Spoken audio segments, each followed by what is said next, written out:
Akkanaati karaan jabaatee jira. Akkaataan itti dabarsanis hin jiru. Akkasii kun ummaan tana nama du'e akkatti fuudhu dhabnee bitataa jira. Ilmaan Oromoodhaa akka biyyaayyaan warri biyyaa dhumaa jirra. Oo nama awwaalu jirra. Guyyaa jimmataa har'a guyyaa. Please Oromoo fiidiyoodhaan bira guutinaa haga dhumatti daawwadhaa. Wallah waan hedduu akka garaa Assalamu alaikum warahmatullahi wabarakatuh. Hordoftoota fi dhaggeeffattoota keenya ashamaa harka fuunee akkam jirtan hassanii fayyaadhaa kanneen biyya keessattan kanneen biyya Oromoo keessattan hundi keessan Oromootiyyaa bakka jirtanitti egaa nagaa isinitti haa ta'u gosa warreen biyya ambaa keessattan warra nagaan jechuudha waan biyya beeku guddatee hara biyya fi galu rabbi isin haa godhuun isin jaa walumaan rabbi waa godhu ramadana haalaga warra du'aayin teenya irraa eebalamte keessatti amata hedduuti deebi'u rabbi nu haa godhu ramadaanni ba'u jira jara keenya asumaanuu arraan kana qophii waan ajaa'ibaa takka waan hedduu gara nama nyaata takka qabadheetu dhufee fiidiyoo tana haa godhumatti daawwadhaa. Keessabuu shamarran keenya kanneen biyya Oromoo keessattan kanneen ammallee biyyaa ba'uudhaaf niyyaa qabdan wallaahi wanni biyya fi namaa gaa hin jirtu. Kanaaf jecha wallaahi waan hedduu gara nama nyaata takka biyya Oromoo takka biyya Yaman magaalaa sanaa keessatti fooqirraa darbanii jechuudha arabni. Waan hedduu gara nama nyaata. Ammaan kana arabni deebi'anii ittiin darbite jedhanii haatu jiranii jechuudha. Akka tasaa kaameraa mare sun kaameraadhaan oggooshin achi xaaqadhaan jechuudha dooraa shanaffarraa oggooshin xaaqadhaan kan darbantu kaameraa maree jira. Wanni sun kaameraa sun ta'in silkiidha. Kaameraa mana eeguu sun ta'in silkiidha. Arabaa silkiidhaan fiidiyoo mare. Wallaa waan hedduu kan gara nama nyaata dooraa shanaffarraa jaatti kan darbanii jechuudha. Maaliif deebi'anii amma nuti hin darbine ifi hin darbine jechuudha. Piliis shamarran keenya gisee mana arabaa keessa hojjettan if eeggannoo taasisaadhaan isin jaa. Wallaahi akka lubbuun ishii baatee jirti rabbi rahmata haa godhuufi.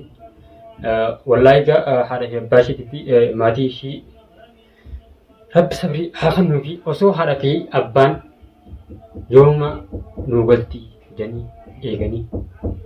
Wallaahi gisee akkuma gabbaatan hatte haadha fi abbaanis obsuu hin danda'an sabbaruu hin danda'an. Wallaahi jireenya fi duutinis biyyuu fi tolti. Wallaahi shamarran keenya keessattuu warreen biyya arabaa keessattan araba ifirraa eegaa. Yoo isaan filmaata akka isin mokkoran deemaa achi mana sanii baafadhaa. Wallaahi wanni kun baay'inaan deemu jirti biyya Oromoo tana hundi keessatti jechuudha. Ammoo baay'isee dhalabaan hara biyya arabaatiin miidhaan gurguddoon irra gahaa jirti. Kanas argu jirra. Piliis warreen karaa dhalabaatiinis ta'ee karaa seeratiinis ta'ee karaa taarifaatiinillee ta'ee kanas dhaabbadha. Haraa himuu dhalaan biyyaa boon hadhiiratis gaara keessatti illee karaa taarifa warreen karaa taarifa karaa suuqiidhaa deemu jiran baay'inaan ammas shamarran kan dhumaa jirtu. Tan mana arabaa keessatti illee roorrifamaa jirtu shamarran. Wallaahi soomana kanaan nama hedduu dhibee jira. Viidiyoo takka eeggattee mijaan ijoolleen dallaalaa takka gannaa argite. Wallaahi viidiyoo san gisee ilaalu akkuma hundumaan juu bullaalee namni kun namni haganaa du'e nama haganaa beejanii haasan shamarran nama haganaa du'e.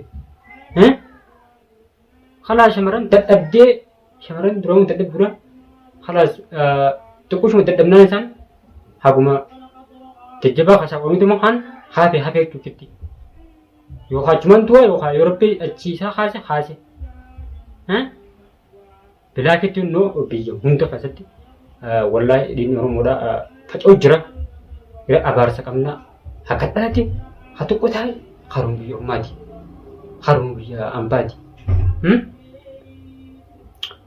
Wallahi rabbiin nuuf haa laaffisu.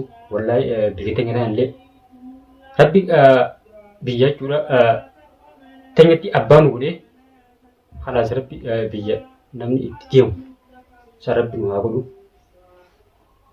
Namoota jireenya mataa fi jijjiiruudhaaf biyyaa ba'a. Garuu jara keenya biyyatti namaa baddi jirti amma wallahi karaa dhalbaatiinis ta'ee karaa seeratiin illee ta'ee karaa taarifa warreen karaa biraatiin dhuftanis biyyatti namaa karaa hundaanuu ni badde maaliif yoo akka tasaa nasiiba jechuudha carraa nam tokko haala biyya arabaa deemee asii tokko dalagatee biyyatti achi waa argate tuunis abaluu bara akkana akkanatti biyya akkana akkanatti aannan deematti haate dhufte. Arabni itti dabalatu jira jechuudha. Hasa fuudhaan duraan lafti nagaa qabdi. Hasa boo Suudi Arabiyaa hasatti shamarran ammaan tan baay'inaan hojii dhabaniin tattaa'u jiran. Maallaqas maallaqa xiqqaan dalagu jiran. Wayii innaa gooti heddummaan isaa. Kanamni miliyoonni meeqa jechuudha. Karaa taaribaatiin itti ol deemaa jiru. Kun karatti dhumaa karaa lubbuun achi geesse. Achi dhaqe sanbiraan ammas karaa taaribaatiinis karaa seeratiin illee akkasumatti namni itti yaa'u jira jechuudha. Haa biyyatuun namni jiraan akkam gooti. Haa duraan nagaan dalagatus hin dalagatu kuduraa dunguutu jennee akka fa'aanitti lubbuu Oromoodhaa itti taphatanii akka fedhan godha bollaa jira kan. Piliis shamarran keenya akka biyyaan baane. Noomiyyoon dheengadda Yemen keessatti akka ishiin taatee achirraa darbamte hin beeknu lubbuu dooraa shanaffarraa darbamte. Mungkin nama darbe malee amma isaan isumaan xaaqadhaan tullubdee jiran jechuudha. Kaameraan isii xaaqaa hasan gabbaatee akka qilleensaan haati qilleensaan kun bira wurri gitti muyyoon isa kan lafa guutu miilumaan jechuudha lafatti gittimu achumaan lafa dhootte jechuudha. Duraa shanaffarraa kun jaaraa taatee jibisee mana hamaa geessan lubbuun ishii baate. Piliis wallahi warreen mana madaam keessa dalagaa jirtanillee eeggannoo guraadha. Namni amanu hin jiru. Arabni waan fedhan sirriitti dalagan. Lubbuun uummata keenyaa kun hagan takka isaan biratti hin fakkaattu. Wallahi osoo warra mana hidhaa suuqii keessatti dhumuutu arganii haramuu galanii jira. Hatiyatis badde jettee maantana dibanya suutin warreen jireenya baatii yookiin sakkumatti guutte tuunis karaa haadhuma tuunis tasilaa nagaan silaacha keessa jirtu hojii dalagaan jiran dalagaan badde jechuudha. Wallahi akkanarra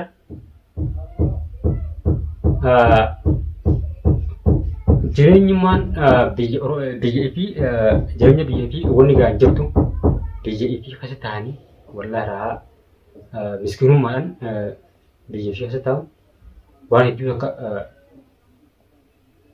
namatti tolaati maaliif nama biyyaa biyya malee haa biyya jiru waan kana hin amanu carraadha jaabar carraa jimma korra jaabar yooma amaluu karatti du'ee suuqii keessatti du'ee osoo karaa deemu jiru osoo karaa talaaba deemu jiru du'ee kan osoo dhagaanii carraadha carraa biyya mukuradha jechuun maal lubbuu tayyarra anumaa talaatidha wanta akka yoo waan battuu tokko chaggee irrumaa dhaabbachuudha.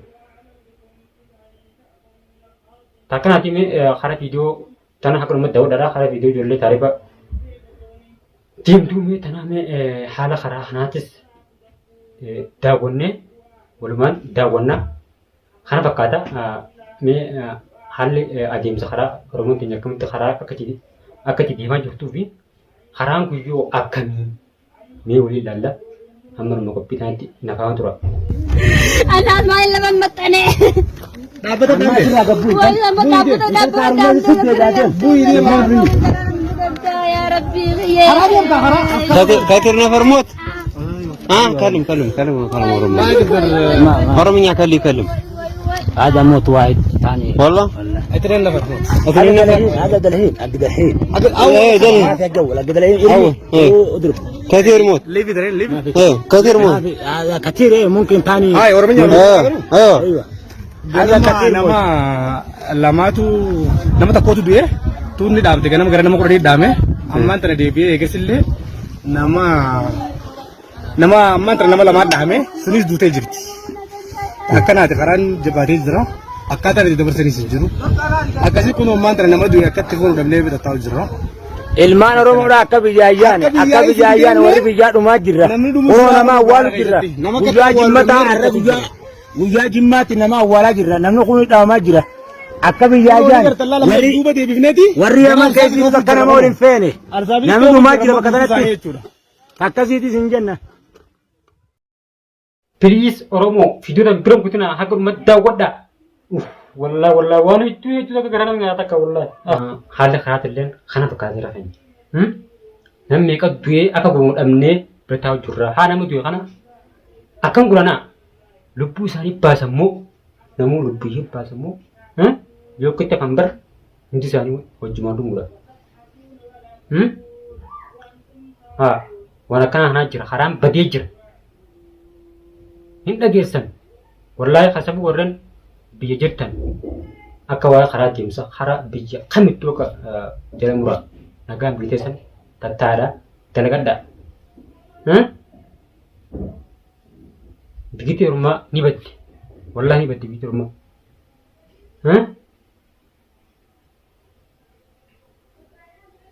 Hai kasabu wallaahi shamarran keenya hedduu miidhaan irra geesse. Miidhaa gurguddoon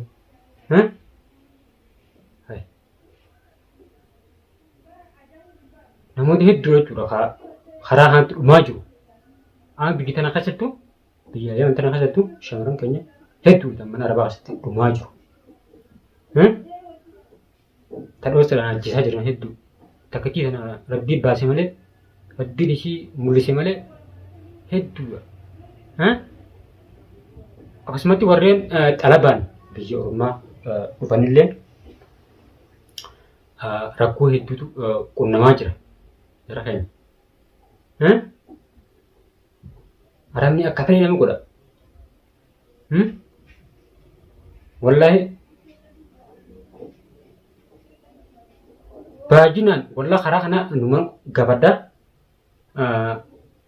tiyaafoon jireenya isii kan jibbee irraa hara galaa biyya kaluudhaaf jiru خلاص خرا أمو خرا تعرف سعودي هنا جولة تقول بيني توش خرا تعرف أنت لقى أو خرا هم كم يجي يوم كبردا إرومان بازا نما ميك أب ماتي نما ميك سارون دي والله نما ميك أب مجر هاي أكاسو نمي أن كبردا ما بيو خاسي begitu kan ujung jasa tuh khasi nukra jin, sahabu musa tuh kaya sih, harus di lo kota, akan cara pun mesin, siapa get aji kita golap, abu kalau abu lu negan dake, haran nega kaba, abu lu marit hijra, sanu berah, isa sanu hagana aja satu syuting kabe, mana dah seti wagar buta, Abu ini bukan negara dek jadi asli walkhas ini amas khara tariba yani itu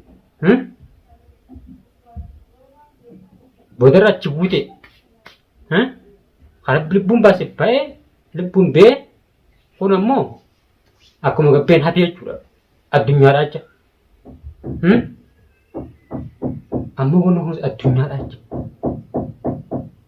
subhanallah zamana qiyama jirramu ammoo oromoo hundi karaa deemaa jiru kan miidhamaa jiru kan dhumaa jirtu ta'ammas mana madaam keessatti maarree kana goote madaamii kana gootettee gabbaatee boochu ta'aramni lubbuu baase haaraa haati dhumu oromoodha wallahi meembii handa kuraadha akkasitti gaa warra ramadaana kana nagaan baatee nagaan maatii fi biratti galu rabbi nu haa godhu kanneen lubbuudhaan daranis biyya ambaa akkasitti gaa rabbi ramadaa godhu carra hiriyeedha carraadha carraa hamuutu jira bara carraadhannee deddeemu addunyaadhaa jecha mana kana haati lubbuu teenya galaafataa jira keenya of eeggannoo haa goonu viidiyoo kana waan akkuma daawwataniif galatoomaa